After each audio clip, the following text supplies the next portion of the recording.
This, friends, is a story that has neither a happy beginning, nor a happy middle, nor a happy ending.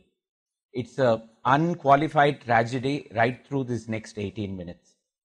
The story is about the heritage of our city of Chennai. I have with me in my hand a 100-year-old book. This was published in 1913, found on the footpath of the Marina Beach, being sold by a fisherman. This actually belonged to a college library before that. College library didn't need books like this, so they gave it to the fisherman to be sold as raddi, and then he was selling it on the beach. On opening the book, I found that it belonged to one of the most famous lawyers of our city, who was known for his library, and in 1945, when he died, he bequeathed the entire library to the college. College didn't need the book, so it landed in the raddi. I picked it up, took it home, whereupon I was asked, how much did you pay for it? I said, I paid $100. They said, total waste of money. Why do you need to have this kind of nonsense with you? When you open the book, it's the story of a governor of Madras in the 1700s. So the past is forgotten in stage after stage after stage. It comes to a situation where it is not of any relevance to anybody any longer. But when we forget our past, we forget our roots, we become a rootless nation. Once we become a rootless nation, lots of other problems follow, as we know. Those who forget history are condemned to repeat it. This is a very, very oft repeated statement. This is the reason why some of us began a fight to protect the heritage of our city. We are branded as Anglicans because we support what is ostensibly British culture, British built buildings. We are elitist, upper middle class and upper class people who don't know the sufferings of the common man, who, according to those who demolish these heritage buildings, actually benefit from the demolition. I have never understood how the man on the street benefits from an old building being demolished. So these are all some of the paradoxes that come through in the heritage movement. There is no organized heritage movement in the city. What has made us aware of our heritage is a historian called S. Muttaya and some of his followers. We also have the Indian National Trust for Arts and Cultural Heritage, INTAC, which is an all India body, which has a Chennai chapter. And these are the two forces which kind of help in protecting our city's heritage. Chennai, like any other city, had a lot of heritage. The first time we became aware of a threat to our heritage was in 1985, when this building was slated for demolition. This is known as Bentings Building, and this is where the Collectorate of Chennai was housed. The Collector of Chennai was staying in this building. And this was going to be demolished. That is when a group of people got together and said that this is a building that goes back to 1798. It's a classic, style building, and you cannot build structures like this any longer. The government was adamant that it should be demolished. One of the easiest things that you can get in India is a certificate that a building is not fit for habitation. Any corporation will give it to you so that you can demolish the structure. So the certificate had been obtained. The building was full of offices at that time. Because the state government was not responsive, a letter was sent to the central government. The central government appealed to the state government, saying that you shouldn't demolish this structure. The state government said, fine, we won't demolish it. They emptied the entire building of all its offices and stopped the maintenance of the building. You know what happens when a building is not maintained? Leaves fall and clog the drainage. Water comes and collects in the drainage. There is seepage through the roof. Windows fall out. Then antisocial elements get into the building. Gradually the building becomes weak. And then they give it the same certificate that they gave when it was not fit, when it was not really meant to be demolished. Then the demolition work really starts. This structure was supposed to be demolished in 1 month. Every staircase took 6 weeks for removal from the structure. So that is how long it took for demolishing this building. It was not really weak. The architect who was responsible for the new building said, we will build an exact replica of what was originally there. This is what we got. Either his eyesight was very strong or mine isn't. Mine anyway is not. So I don't know what this building, how it is supposed to represent the old building. If that was the first story, we then developed the technology of mysteriously having fires in heritage buildings. So overnight, heritage buildings will catch fire. So that is the Spencer Mall that you see on that side. This is the Moore Market that you see on this side. Overnight, they caught fire. And once they caught fire, these are all buildings which don't just collapse because of a fire. The woodwork burns down to the ground, but the plaster work, the shell of the building stands, and it can be very easily restored and put to modern use once again. But that just never happened, and all these buildings were demolished to make way for modern structures, which have created further problems of their own. For instance, these are all structures that have natural light, natural ventilation. And if some creative reuse had been done for these structures, the same number of people who are now occupying those buildings could have been put to occupy these buildings as well. But these are all now air conditioned, these are artificially illuminated. Whenever there is a power failure, people are groping around in the dark, and it has got all kinds of associated issues. Then in the 1990s, we had some splendid examples of restoration. The building that you see on the lower side is the Directorate General of Police building on the Marina Beach. This is a building that goes back to the 1760s. The government wanted to demolish this structure and put up a 10-storied police headquarters on the marina. The heritage activists got together and protested, by which time a certificate had already been obtained that the building is weak and cannot be used and needs to be demolished. So the matter went to the court. A very sympathetic judge then said, we will appoint an independent committee to investigate as to whether this building really needs to be demolished. The committee came together and put together the finding that the building can stand for another 100 years. So the judgment said that the structure cannot be demolished. The police very happily accepted the judgment and committed to restoring the building. They also gave a promise that any extension they do will be built in exactly the same style. And that was followed meticulously, and today it happens to be one of the most beautiful structures in our city. Above, a building that is very close by is the old ice house. From America, ice used to be imported to Madras between the 1780s till the 1860s, when the American Civil War broke out, and which is when we got refrigeration in our city. Ice used to come by ships. The ice was stored there. Swami Vivekananda came and stayed there for 1 week in the 1890s, which is why it became Vivekananda Illam. It played a very important role in the emancipation of women later when it became a widow's home. Dr. Shanta spoke a little while ago. Her grand aunt, Sister Subbalakshmi, ran a widow's home there. Today it's a brilliantly restored building and a museum for Swami Vivekananda run by the Ramakrishna Mission.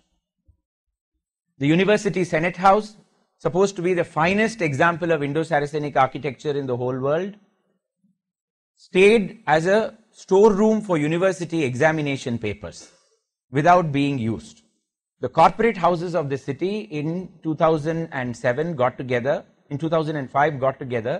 and said soon we will be having the 150 years of the Madras University, so we should restore it.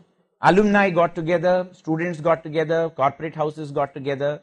11 crores was spent in a splendid restoration of the Senate House. After it was restored, it became a storeroom for examination papers once again and is now locked up. It's not used. And pigeons and birds once again continue to roost in it. It's gone back to exactly where it stood before the restoration. Chepauk Palace, the birthplace of the Indo-Saracenic style in the whole world, started in 1765, completed in 1767, supposed to be where the idea of building in this style originated. This was how it stood till 1940. This is what you can see of it now, completely covered by the Agricultural Board building.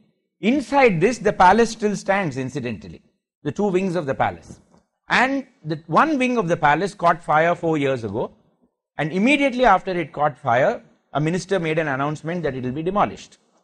So then activists made a hue and cry, and then they said, no, it will not be demolished, it will be restored. It is still awaiting restoration. The neighboring wing of the palace had a gaping hole in the first floor, and government servants were working around the gaping hole, keeping their files and everything like merry-go-round, you know. Anybody could fall into that hole. Last year, that wing also caught fire. That's, you know, any old building will catch fire if you have files kept over there, old furniture dumped over there, and wiring hanging loose waiting for a short circuit to happen. All these things, and that also caught fire. So this building is now completely empty, awaiting restoration. We don't know how long it will take. This is the interior of the Chepauk Palace. One wing, the other wing, and the tower in the middle. Fort St. George has got its own problems. The oldest, structure built by the British in our city, the fort, it's got multiple owners. The Tamil Nadu Assembly, the Secretariat, the Army, the Archaeological Survey of India, the Navy, they are all owners of this place. So any restoration attempt has to have all these 5 worthies getting together to agree on restoration. So we never agree. What we agreed upon is building that 10-storied building you see in that corner within the fort. Can you imagine a modern monstrosity, steel and glass being put up inside a 17th century fort? It was held up as an example of modern Chola architecture. And that is how permission was given for putting it up. Inside the fort you have buildings like this, collapsed and awaiting restoration. Then you have some further examples of good restoration. Rajaji Hall, the old banqueting hall, today locked up after the restoration, full of government files and furniture. We don't know if it will catch fire sometime. It's a sure enough recipe for that. Next to it was this building, one of the old 250-year-old bungalow where the governors of Madras lived till independence when they shifted to Raj Bhavan. A former chief minister wanted to develop the modern secretariat in this area. We said that there is enough area around this building, at least leave this old building and build the secretariat around it. No, we have to bring it down. Building wouldn't come down, so they finally imploded it with dynamite to get it out of the way. Secretariat came up.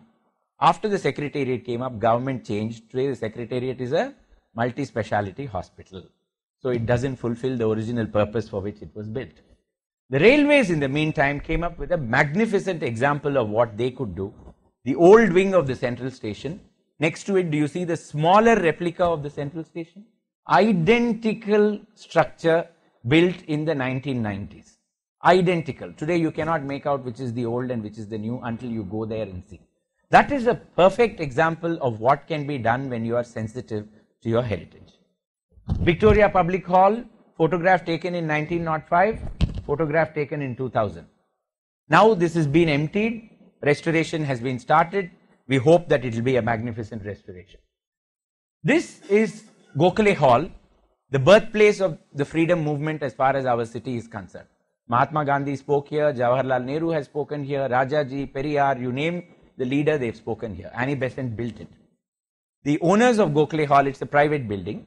They wanted to demolish it because they wanted to build a multi-storied building with a car parking facility for 10 cars. The width of this road is 30 feet. You cannot have a bigger car park than 10 cars. It really didn't need it.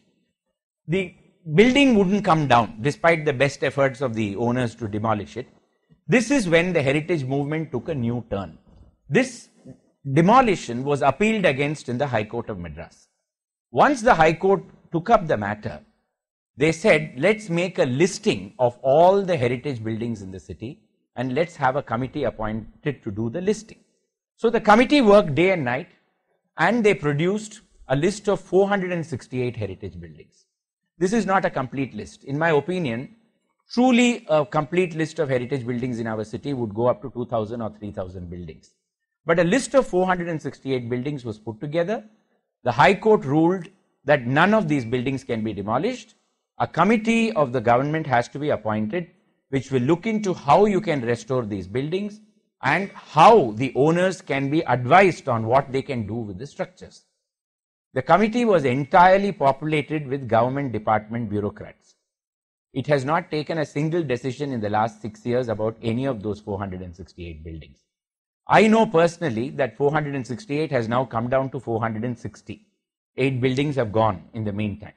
And if we don't move quickly, most of the other buildings will go. Why do we need to preserve this heritage? What is the purpose? I'll just leave you with this thought. They may be British designed buildings, but they were all built by our artisans, built with Madras technology, Chennai technology. Some of them have foundations on terracotta wells, which nobody outside the Dravidian population knew how to build. And they have been standing for 150 years. The woodwork was built by Tamil artisans. The artwork was done by the local population. The chunambu, that is the chunambu that is used, the plaster that is used is called Madras plaster. Today you don't get that technology.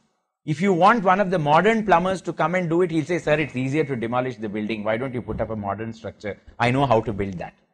That is the problem. So we are losing what was our own art, our own technology. Secondly, we are losing a quality of life that we may never get again. These are all 20-foot ceiling buildings. Every floor is 20 feet in height. You've got natural light, you've got natural ventilation coming in, there is free circulation of air.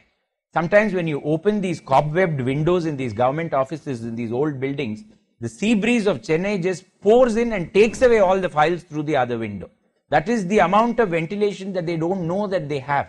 So the quality of life of these people will improve. We don't have to adapt or ape a Western style of sitting and working just to believe that, false ceilings and air conditioning is the way out. Why don't we have an alternate style? Why don't we have a Madras style of living or a Chennai style of living even in our government offices?